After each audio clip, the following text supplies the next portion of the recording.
இங்க ஒருத்தர் ஷாப்பிங் மால்ல உட்காந்துருப்பாரு. அப்போ ஒரு ஸ்டீல் சேர் இருக்கும். அந்த சேர்க்குள்ள நிறைய ஹோல்ஸா இருக்கும். இந்த மாதிரி சேர் போட்டு வச்சிருக்காங்களே, இது எவ்வளவு ரிஸ்க்ன்ட்டு உங்களுக்கு புரியுதா இல்லையான்னு தெரியலையா அப்படின்ட்டு செக்யூரிட்டி எல்லாம் கூப்பிட்டுருப்பாரு. செக்யூரிட்டி வந்ததுக்கு அப்புறமா மால்ன்றது வயசானவங்கள்ல இருந்து சின்ன குழந்தைங்க வரைக்கும் வர இடம் தான். இந்த மாதிரி நீங்க சேர் போட்டீங்கன்னா யாராச்சும் உள்ள கைய விட்டாங்கன்னா கண்டிப்பா மாட்டிக்கும் அப்படின்னு சொல்வாரு. அதுக்கு அந்த செக்யூரிட்டியும் இந்த சேர் இப்போதான் புதுசா வாங்கினது, உங்களுக்காகலாம் அதெல்லாம் எடுக்க முடியாது, நீங்க தேவையில்லாம ஒரு சின்ன விஷயத்த பெருசு பண்ணிட்டு இருக்கீங்க அப்படின்னு சொல்வாரு. இது எல்லாத்தையும் ஒரு பொண்ணு கேட்டுட்டு தான் இருப்பா. எவ்வளவு பாக்குறதுக்கே அழகா நல்லா ஃபேன்சி இந்த சேர் இருக்கு, இதை போயிட்டு எடுக்க சொல்றதுக்கு உனக்கு எப்படிதான் மனசு வருதோ, அது எப்படி கை மாட்டிக்கும் அப்படின்ட்டு விரல உள்ள விட்டுருப்பா. உண்மையாவே இப்ப இந்த பொண்ணோட கையும் மாட்டிக்கிச்சுதான். ஆனா அந்த பொண்ணுக்கு அது ஒரு பெரிய விஷயமாவே தெரியல.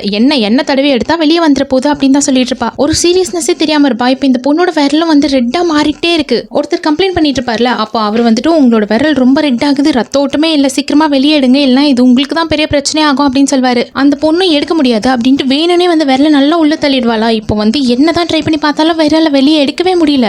என்னெல்லாம் ட்ரை பண்ணி பார்த்துட்டாங்க. இந்த பொண்ணு வேணும்னே நல்லா உள்ள பிரஸ் பண்ணதுனாலே இப்ப அந்த விரல் வெளியே வர மாட்டேங்குது தான். அதனால இப்ப வேற ஆப்ஷனே இல்லை. இந்த பொண்ணோட விரல ரொம்ப நேரம் இப்படி வச்சிருக்க முடியாது. அதனால ஃபயர் ஃபைட்டர்ஸ்க்குலாம் கால் பண்ணி வர வச்சிருப்பாங்க. அவங்க அந்த ஸ்டீல் சேரை கட் பண்ணிட்டு தான் இருப்பாங்க. இப்ப இவங்க கட் பண்ணி அந்த விரல் கிட்ட போறப்போ அந்த பொண்ணோட விரல்ல நிறைய குட்டி குட்டியா கீரல் ஏற்படும். தேவையே இல்லாம இந்த பொண்ணு பண்ணிக்கிட்ட விஷயம் தான் அது. அதனால எப்படியோ ரொம்ப கஷ்டப்பட்டு அந்த விரலையும் வெளியே எடுத்துருவாங்க. இப்ப கம்ப்ளைண்ட் பண்ணிருப்பார்ல, அவரே ஒரு ஃபயர் ஃபைட்டர் தான். மத்த ஃபயர் ஃபைட்டர்ஸ் வந்ததுக்கு அப்புறமா யார் இந்த மாதிரி சேர்லாம் இங்க மால்ல போடுறது அப்படின்ட்டு திட்டிருப்பாங்க தான். அவரும் ஒரு ஃபயர் ஃபைட்டர் தானே, இந்த மாதிரி நிறைய கேசஸ் பார்த்திருப்பாரு. அதனால இந்த சேர் இங்க இருக்கிறது சரி கிடையாது அப்படின்றத தான் அவர் புரிய வைக்க ட்ரை பண்ணிட்டு இருந்திருப்பாரு. இப்ப பெரியவங்களே சொல்ற பேச்சு கேட்காம இந்த மாதிரி பண்ணிட்டு இருக்கும்போது குழந்தைங்களை கண்டிப்பா கண்ட்ரோல் பண்றது ரொம்ப கஷ்டம். யார் வேணாலும் இதுக்குள்ள கையை விட்டுலாம், இது ரொம்ப ரிஸ்க் தான் அப்படின்ட்டு மத்தவங்களும் புரிஞ்சுக்கிட்டாங்க. அதனால அந்த சேரை உடனே வெளியவும் எடுத்துருவாங்க.